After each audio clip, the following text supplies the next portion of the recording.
Sərnişinlərin vəzifələrinə aid qaydaları qanundakı maddələrə istinad edərək öyrənək. İlk növbədə qaydalarla hansı hərəkət iştirakçısının sərnişin hesab olunduğunu bilmək lazımdır. Sərnişin yol hərəkətində iştirak edən nəqliyyat vasitəsində olan, lakin onun idarə edilməsinə aidiyyəti olmayan şəxsdir. Yəni bu şəkillərdəki kimi mini avtomobilində, avtobusda, motosikildə və yük avtomobilində sürücüdən başqa olan digər şəxslər sərnişin hesab edilir. Hərəkət hissəsinin ortası ilə hərəkət edən, ümumi istifadədə olan tramvaylara minməyi və düşməyi asanlaşdırmaq və təhlükəsizliyi təmin etmək üçün xüsusi minik meydançasının olduğu halda qaydalar piyadalara yalnız minik meydançasından, həm də bu nəqliyyat vasitəsi tam dayandıqdan sonra minib düşməyə icazə verir. Bu şəkillərdə yolun hərəkət hissəsinin ortası ilə hərəkət edən ümumi istifadədə olan tramvaylar üçün azca hündürə qaldırılmış minik meydançaları göstərilib.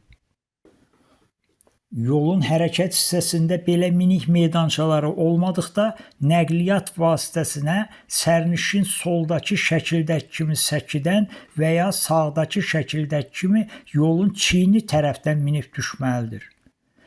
İki tərəfli hərəkət olan yolda dayanmış nəqliyyat vasitəsinə sərnişin sağ tərəfdən minib düşməlidir.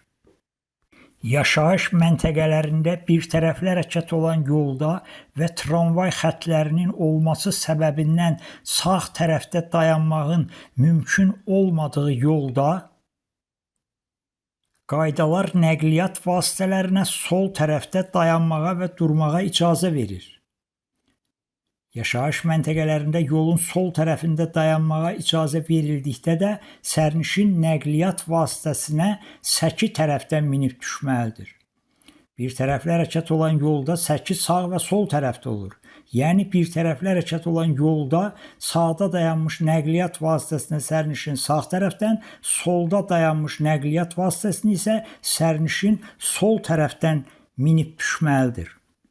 Bu şəkildə bir tərəfli hərəkət olan yolda sol tərəfdə dayanan sarı rəngli avtomobilin arxa oturacaqda oturan sərnişini sağ tərəfdən, yəni hərəkət hissəsi tərəfdən düşərək qaydanı pozur.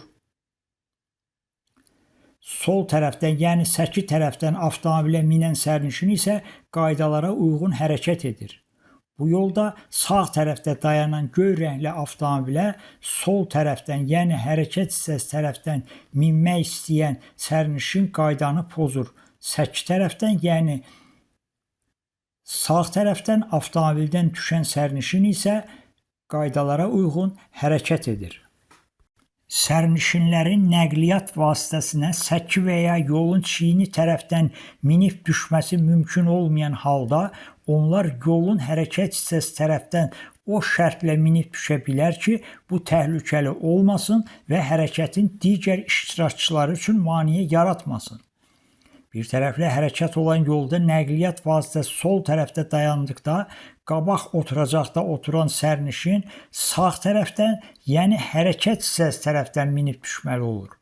Bu zaman sərnişin başqa nəqliyyat vasitələrinə mane olmadan ehtiyatla qapını açaraq hərəkət hissəsinə düşməlidir.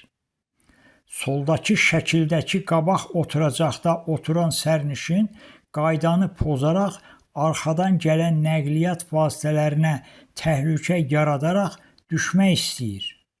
Sağdakı şəkildəki qar topaları səbəbli yolun çiyni tərəfdən minib düşmək mümkün olmadığından bu avtomobillərin sərnişinləri hərəkətin digər iştirakçılarına maneə yaratmadan hərəkət hissəsi tərəfdən soldan düşməlidir. Sərnişin nəqliyyat vasitəsinə yalnız tam dayandıqdan sonra minib düşməlidir. Tam dayanmamış nəqliyyat vasitəsinə minib düşmək təhlükəli olur. Soldakı şəkildəki kimi tam dayanmamış nəqliyyat vasitəsindən düşmək istəyən sərnişin qapıları açdıqda piyadalara və arxadan gələn nəqliyyat vasitəsinə toxunaraq onları zədələyə bilər. həm də sərnişin dayanmamış hərəkətdə olan nəqliyyat vasitəsindən düşdükdə sağdakı şəkildə kimi yıxılıb qolunun qıçının sınması kimi ciddi xəsarətlər ala bilər. Sərnişinlərə sürücünün diqqətini nəqliyyat vasitəsini idarə etməkdən yayındırmaq qadağandır. İstənilən şəraitdə və istənilən sürətlə hərəkət zamanı avtomobili idarə etmək sürücüdən diqqətini cəmləşdirməyi və yoldakı şəraiti nəzarətdə saxlamağı tələb edir. Çünki yolda şərait hər an dəyişə bilər. Məsələn, qarşıdakı avtomobil hər hansı bir səbəbdən qəfil tormozlaya bilər. Piyadalar qəflətən avtomobillərə diqqət etmədən hərəkət hissəsinə çıxa bilər və s. Ona görə də sürücü diqqətini bir anlıq da olsa nəqliyyat vasitəsini idarə etməkdən yayındırmamalıdır. Lakin bəzən nəqliyyat vasitəsində olan sərnişinlər müəyyən hərəkətləri ilə sürücünün diqqətini nəqliyyat vasitəsini idarə etməkdən yayındırırlar.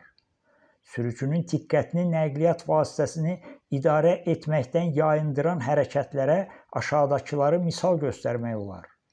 Soldakı şəkildəki kimi selfie çəkdirmək üçün sürücüdən həmin tərəfə baxmağı xahiş etmək, sağdakı şəkildəki kimi sürücüyə yol kənarındakı hər hansı obyekti göstərən vaxt və s. hallarda.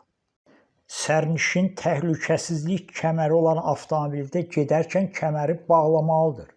Yalnız 12 yaşınadək uşaqlar, hamilə qadınlar və yaşayış məntəqələrində isə bunlardan başqa operativ nəqliyyat vasitəsi sürücüləri və sərnişinləri kəməri bağlamaya bilərlər.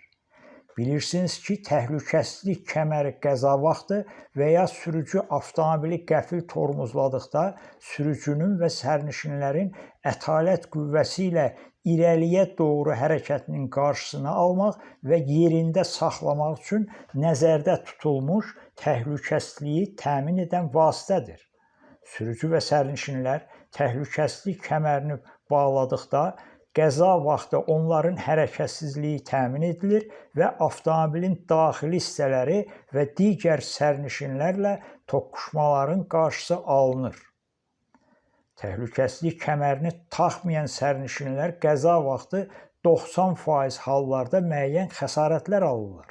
Soldakı şəkildə kəməri bağlamayan sərnişin qəza vaxtı və ya avtomobil qəfil tormozlandıqda irəliyə doğru hərəkət edərək böyük ətalət qüvvəsi ilə qabaq oturacağa, sürücü isə qabaq şüşəyə çırpılır. Sağdakı şəkildə isə qəza vaxtı və ya avtomobil qəfil tormozlandıqda sürücünün və sərnişinin bağladığı təhlükəsizlik kəməri onların irəliyə doğru hərəkətinin qarşısını alır və yerində saxlayır. Bu vaxt sürücünün qarşısında açılan təhlükəsizlik yastığı isə onun xəsarət almasının qarşısını alır.